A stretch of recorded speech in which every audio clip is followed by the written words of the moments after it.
High to all. ఇది 6th week of propagation of mulberry అండి. ఇది నేను ప్రీవియస్గా వాటర్లో, శాండ్లో and sand plus poly house అంటే గ్రీన్ హౌస్ కవర్లో పెట్టానండి. ఇది ఈ 3 కంపేర్ చేస్తే వాటర్లో పెట్టింది అయితే కంప్లీట్గా చనిపోయాయండి, అంత సర్వైవ్ అవ్వలేదు. ఇనిషియల్గా సర్వైవ్ అయినాయి, తర్వాత అసలు సర్వైవ్ అవ్వలేదు. అదే కంప్లీట్గా శాండ్లో పెట్టినవి అయితే చూడండి, శాండ్లో పెట్టినాయి, పాలీ హౌస్లో ఎఫెక్ట్లో పెట్టినాయి, పర్లేదు బాగానే ఉన్నాయి.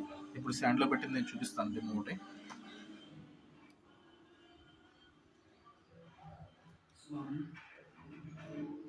సరే వాష్ చేసి చూపిస్తాను. చూడండి, రూట్స్ బాగా డెన్స్గా వచ్చినాయి.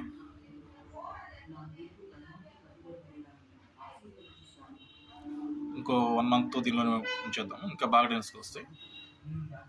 దీనిలో అయితే గ్రీన్ హౌస్లో పెట్టిన అయితే రూట్స్ చూడండి, దీనికి ఫ్లవర్స్ వచ్చినాయి.